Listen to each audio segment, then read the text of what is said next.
Beaucoup de monde passe au marché de Takewa dans le 2e arrondissement de Brazzaville-Bakongo. Mais qui connaît cette stèle de pierre marquant l'ancienne piste des esclaves de Mfoa à l'océan Atlantique? Il faut l'intervention de Délice Kwarata, médiatrice culturelle, pour expliquer sa signification aux vendeurs du quartier. Une stèle, c'est un monument, un petit monument qu'on érige dans un endroit, dans un lieu, pour marquer une histoire en fait. Les pistes des caravanes, en fait, c'est une piste que les esclaves ont eu à emprunter pendant l'esclavage, pendant la traite négrière.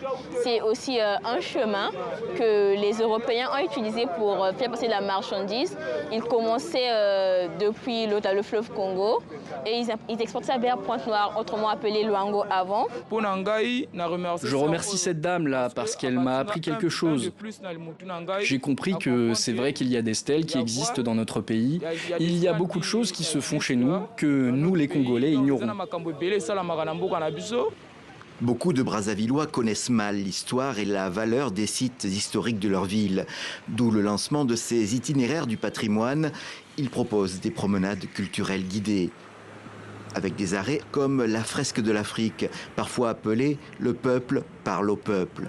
Composée de centaines de carreaux de céramique peints à la main, la fresque englobe toute l'histoire du peuple congolais jusqu'à l'avènement du socialisme scientifique dans les années 1960. Ce fut une commande de l'État sous la présidence de Marienne Gouabi. Nous avons l'histoire sur l'expansion européenne, la traite négrière, l'arrivée de Brazza au Congo, en Mfoa précisément, la conférence de Berlin, le socialisme scientifique, l'insurrection populaire et d'autres événements, même la construction du chemin de fer Congo-Océan qui se trouve tout en haut aussi. Une autre étape majeure est encore à venir. Des travaux de réhabilitation sont en cours pour la rouvrir au public. Il s'agit du célèbre Centre de formation et de recherche en art dramatique, ou CEFRAD.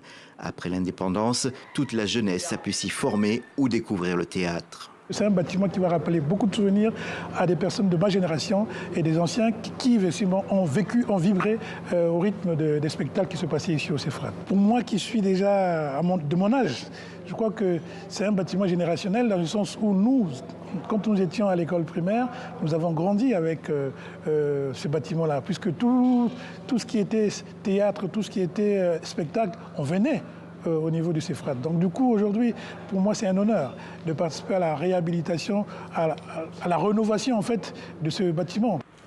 Et le CEFRAD a même eu une vie antérieure. Construit vers 1904, il a servi de cercle civil et militaire aux autorités françaises et en 1944 a abrité la célèbre conférence de Brazzaville organisée par le général de Gaulle.